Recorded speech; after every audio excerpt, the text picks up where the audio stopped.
What if everything you believe about the god of the dead is wrong? What if the most feared god in Greek mythology was never evil at all? No horns, no fire, no obsession with torture, just silence, shadows, and responsibility. Tonight, we are not telling the story of monsters or heroes. We are telling the story of a god who ruled without chaos. A god who never betrayed, never rebelled, and never sought power.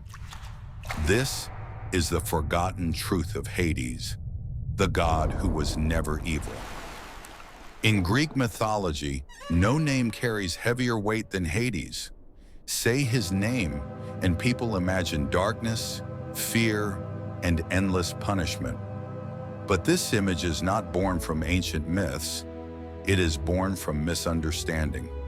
Hades was not the god of death itself. He did not decide who lived or died. That role belonged to the fates. Hades ruled what came after, the final destination of every soul, not as a tyrant, but as a warden of balance. While the other Olympian gods ruled the skies, the seas, and the living world, Hades ruled what no one else wanted, the realm of the dead. And unlike many gods, he never complained. After the fall of the Titans, the universe was divided among three brothers. Zeus took the sky, Poseidon took the sea, and Hades drew the shortest lot.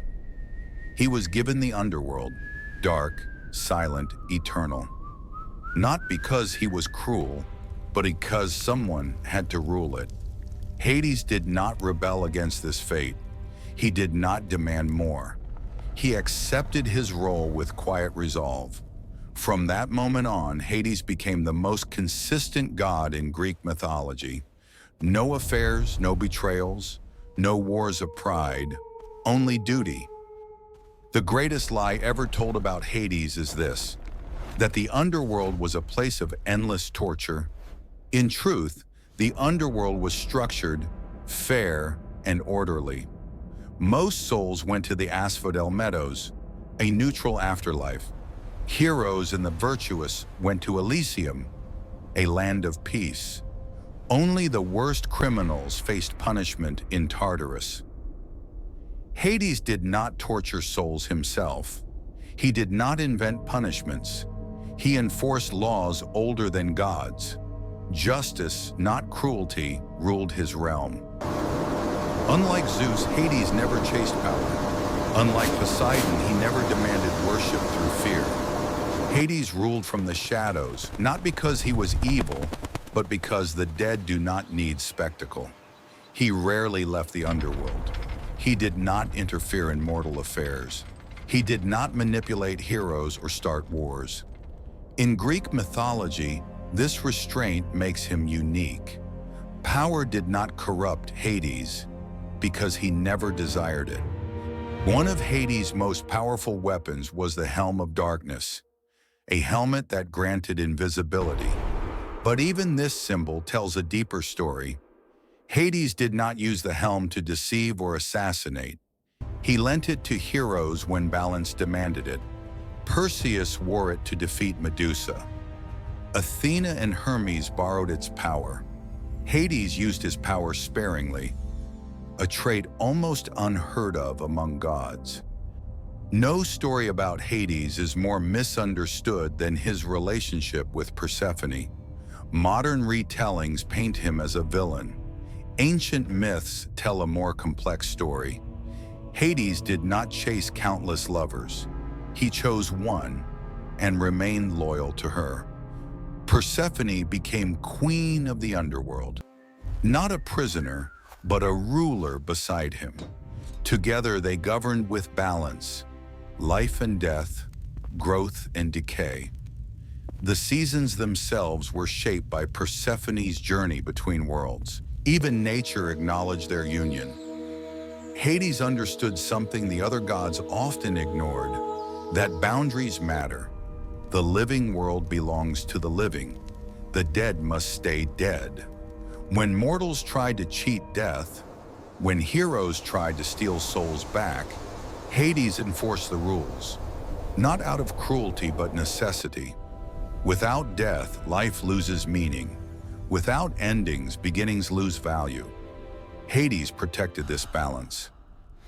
Hades was feared not because he was evil, but because he represented the one truth no one can escape: death.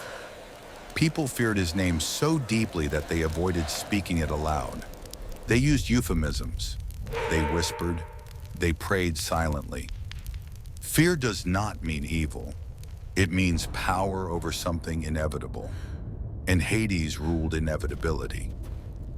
Consider this carefully. Zeus betrayed his wife countless times. Poseidon destroyed cities in rage. Apollo spread plagues when offended. Hades did none of these things. He never overthrew Zeus. He never sought revenge. He never punished mortals out of ego. If morality were measured by actions, Hades would stand among the most just gods of Olympus. Hades' realm was quiet. No thunder, no crashing waves, no roaring crowds. Silence was his power. In that silence, souls found rest. In that darkness, order existed. Hades did not need love. He did not seek admiration. He ruled because someone had to. Hades was not evil. He was necessary. He was not cruel. He was fair. He was not feared because he harmed, but because he reminded gods and mortals alike that all things end. And perhaps that is why his story matters most. Because in a world obsessed with glory, power, and immortality, Hades accepted what no one else could: the end. So the next time you hear the name Hades, do not imagine flames and monsters. Imagine a silent throne, a god who never lied, a ruler who never abused his power. This was Hades, the god who was never evil.